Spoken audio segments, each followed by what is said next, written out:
بسم اللہ الرحمن الرحیم۔ دوستو، ایک دفعہ کا ذکر ہے کہ حضرت لال شہباز قلندر رحمۃ اللہ علیہ تشریف لے جا رہے تھے کہ ایک ریچھ نچانے والا نظر آیا۔ پوچھا، تم کون ہو؟ تو بولا، قلندر۔ اس دور میں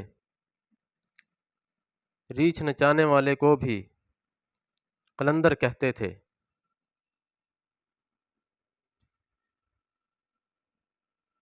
آپ رحمۃ اللہ علیہ بے اختیار مسکرا دیے۔ یہ بات اس ریچھ نچانے والے کو پسند نہیں آئی۔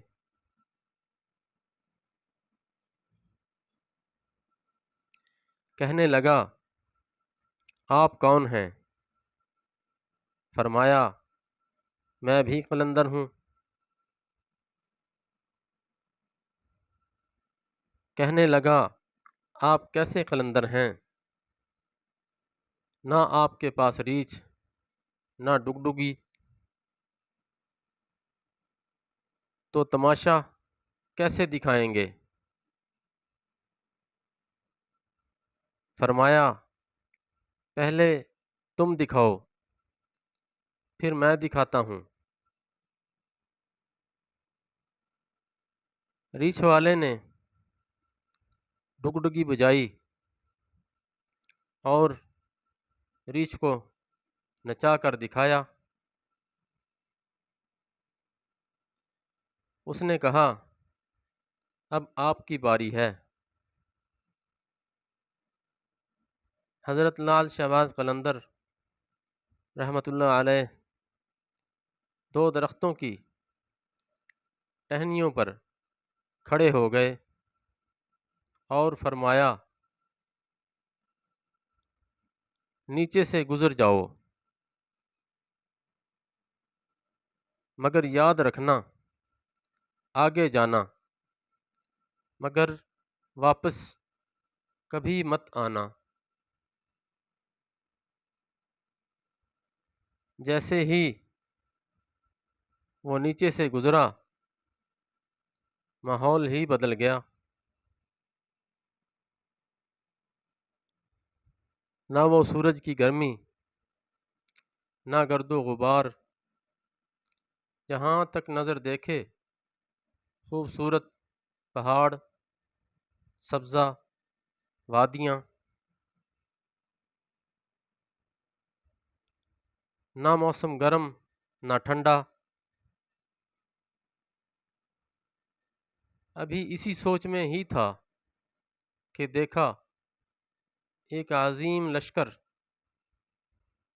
سپاہیوں کا گھوڑوں پر سوار تیزی سے اس کی طرف بڑھ رہا ہے۔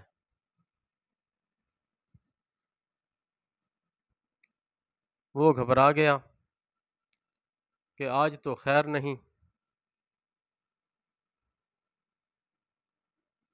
پاس پہنچ کر لشکر رکا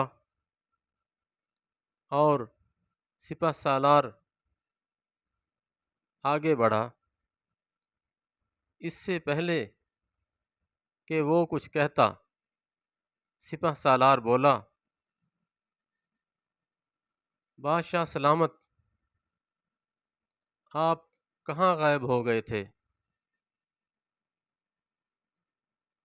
آپ کی سلطنت آپ کا انتظار کر رہی ہے، اور ملکہ عالیہ کا رو رو کے برا حال ہے۔ اب وہ حیران پریشان شاہی گھوڑے پر سوار ہو کر ساتھ چل دیا۔ جب محل پہنچا تو عظیم الشان عمارت دیکھ کر حیران، اندر داخل ہوا تو خوبصورت ملکہ گلہ شکوہ کرتی لپٹ گئی کہاں رہ گئے تھے آپ، سب بھول کر نہا دھو کے شاہی پوشاک پہن کر تخت پر بیٹھ گیا۔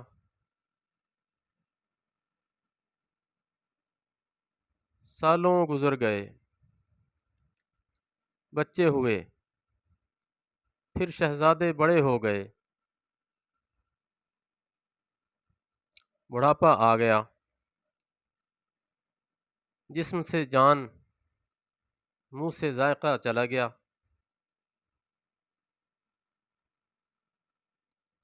ایک دن اپنی سلطنت میں دریا کے کنارے بیٹھے خیال آیا کہ آخر ہوا کیا تھا۔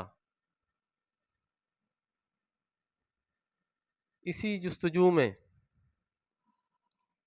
وہیں پہنچا جہاں پر لشکر تھا، تو دیکھا وہ درخت اب بھی موجود ہیں۔ سوچا چلو دیکھتے ہیں کیا ہوا تھا، اور درخت کے بیچ سے گزرا۔ ماحول دوبارہ بدل گیا، وہی وقت، وہی مقام، سامنے اس کا ریچھ اور ڈگڈگی پڑی ہے، وہی گرمی، وہی گرد و غبار۔ پیچھے دیکھا تو حضرت لال شہباز قلندر رحمۃ اللہ علیہ کھڑے تھے۔ اس کی حالت غیر ہو گئی، بولا جناب، میری سلطنت، میری ملکہ، میرے شہزادے۔ تو آپ نے فرمایا سب تماشا تو تھا،